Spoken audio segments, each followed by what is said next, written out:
All right, let's talk about it. We don't show it in front of them. We show up in front of them. We show up in front of them. We'll have a good day today. We're going to have a good day today, right? The energy starts where? With the who? It's preview season, and because it's preview season, you're going to see all kinds of write-ups in preparation for our upcoming college football season itself. So we're roughly, 80-something days away from week 0 and the first kickoff of college football. We're all getting excited because roughly 14 Saturdays left. We're getting there. We're so close we can taste it.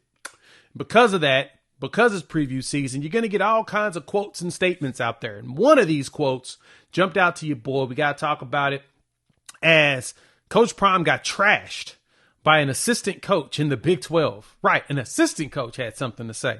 Kind of wild. But we're going to dive into what the quote is and what it means for Colorado going forward, because when you look at the numbers for returning production and everything in the Big 12, Colorado's in a better position than most think, while at the same time still have an uphill battle. Let's dive into that here on the Prime Time for College Football. Thank y'all for pulling up. I'm your boy Jay. Let's take a gander at this quote that an anonymous coach, and of course, listen to me when I say this, because it's preview season and you're going to be getting these quotes, a lot of them will be from coaches anonymously because they ain't going to want to put their name on this. They don't want to be hit with the backlash. They don't want the Colorado Buffalo fans and Coach Prime fans to really go in on them on social media. They know the implications of any type of comments like this and what would happen if their name is put behind it. So, of course, they're going to go anonymous. And they're going to throw out everything they actually feel and not give you coaching cliches and BS. This coach did not hold back. He trashed Coach Prime and everything going on there. So here's the quote from Athlon Sports 2025 College Football Preview. This is what it says. "It's still a circus," the opposing coach said to Athlon Sports in the preview. That's not an insult to Deion, but it is. They turned over a ton in the portal, and they're trying to make it out like it's a competition-based result. But they're really going to struggle on the offensive line because how Deion manages the culture there. This is a roster with big holes and a lot of questions. He went on to say, with his sons gone, this is the year you really wonder what Deion's long-term plan is. That's funny.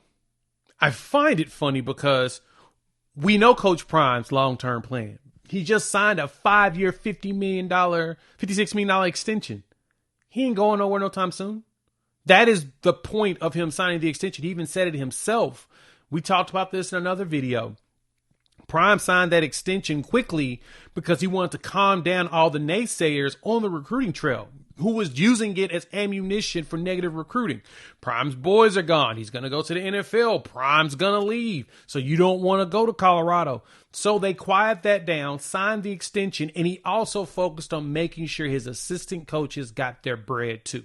And by doing that, Coach Prime has set up Colorado to be successful over the next 4 to 5 years easily. Now, once this contract is up, can we say Prime's going to leave? Heck, Prime could leave and take another job next year if he wanted to. I mean, truth be told, it can happen. It's happened in sports, but the signature of the contract is why Prime did it to calm things down. It gives everybody a sense of security. It gives Colorado brass some security feeling. It gives the players some security and comfort that he's going to be around. Same thing with the staff getting paid. So I think it's funny that it's anonymous coach. It's calling everything a circus there. I wonder if this coach said the same thing about Ole Miss. Because go look at what they did. They were number 1 in the portal last couple of years. That's literally how Lane Kiffin has done his job. He has lived and died by the transfer portal. But you don't hear much of people saying that it's a circus there. It's a clown show there. The reason why I feel like they're saying this is because Prime and them are very outspoken and they're very much in the public eye. It's funny because somebody mentioned this recently on the social medias, and I thought it was a very intriguing take.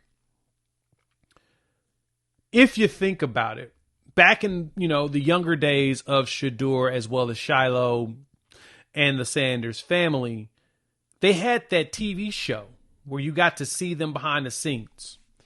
And this individual, I forgot who posted on social media, but I thought it was intriguing. It made me think. We have watched the Sanders gang grow up. Like, we saw them as little kids on the TV show, and we've seen them grow into adults. So we have had a quote-unquote part in the raising of them.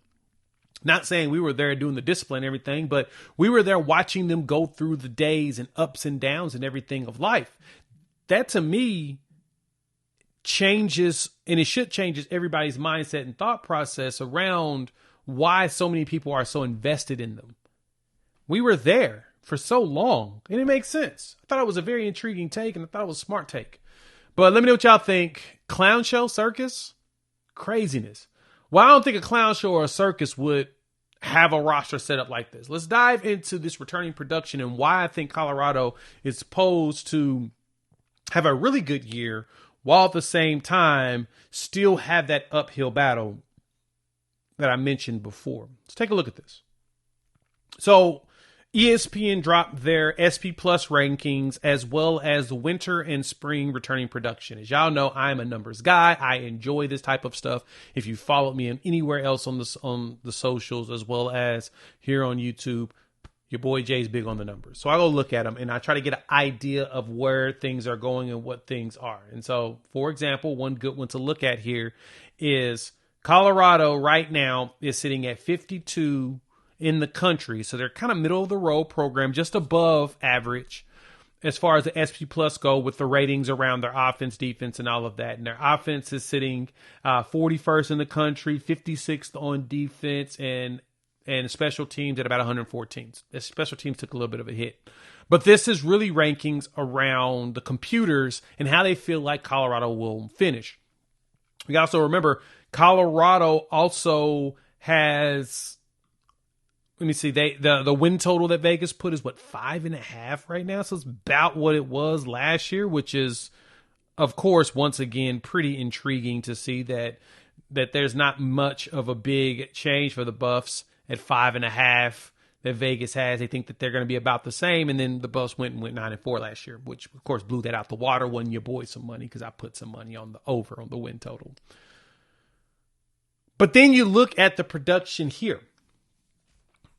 Winter, they were ranked 89th in the country, 99th on offense, 66th on defense, returning production. Now, this also calculates in transfers, and Bill Conley, the one that runs this, he gives half credit to the FCS transfers, so those that transfer from lower ranks. So maybe like, a Sincere Brown, something like that. Coming into the spring, you're looking at 75 overall in the country returning production, 81st on offense. So you saw an uptick there and about the same on defense. So all the transfers that were brought in, the 30, you're seeing that Colorado's still teetering around the lower part of the half when it comes to returning. But at the same time, kind of as this coach mentioned, and this is true, Shiloh and Shedeur are gone. So now we get to see what Prime's going to do. We get to see what Prime's going to put together for this roster. We're going to see what Prime has in place for them to be successful long term. Well, you got Juju Lewis. You brought in the 5-star quarterback. You also added in Caden Salter, who has a lot of experience, and we watched him go undefeated at Liberty. So I'm not saying that Colorado will go undefeated, but you got yourself some pieces. The wide receiver room has been restacked with some big-time pickups out of the portal. You see the one big hole I think Colorado had probably was offensive line, as they were trying to get some better talent and more cohesion there and in the secondary. You saw Colorado living in both the portal for both, bringing in like 7 DBs, 8 DBs, bringing in about 8 offensive linemen. They brought in the talent to try to fix where they feel like they had some holes. So I think it's funny. Heck, got themselves a running back too. Marshall Faulk as a coach, you want to see if the Hall of Famer can turn some of these players into something. You're seeing Colorado do that. It's not a situation where the Buffs aren't actually making attempts to be successful or making attempts to get better. They're doing it every single week. And so I think it's fascinating that this anonymous coach feels like it's a circus when a lot of people that's done the visits and talked to players, they're like, nah, it's pretty cool. They just don't play. Remember, Colorado went out there, had 3 wide receivers drafted in the NFL draft, most in in college football. And the big thing that everybody's been saying about these wide receivers in camp, Jimmy Horn, right? Of course, Travis Hunter, who's just elite on his own, so we don't really care about, we have to really concern ourselves with him. But LeJontay Wester as well, they're refined. They're like, yeah, these dudes can run routes. They look like NFL guys. And as from Coach Phillips as well as Coach Bartolone, they did what they're supposed to do to prep these kids for the pros. So I don't understand where the circus portion of it is, but I think it's more so because they do the new school thing. They're visible in the social medias. They're visible online. And honestly, y'all like it. I mean, that's why Well Off Media does so well out there. So let me know what y'all think. I want to hear from you all. Can the Buffs shock the world once again? I feel like they can, but I want to hear it from y'all. All right. We're working on getting our guy Phillip Dukes on to talk Buffs, Shador, everybody. And we'll probably have some videos with him coming this week, so keep your eyes open on that. Make sure you hit the like, subscribe, and the bell notification so you don't miss them. And we will chop it up with each of y'all in a couple days.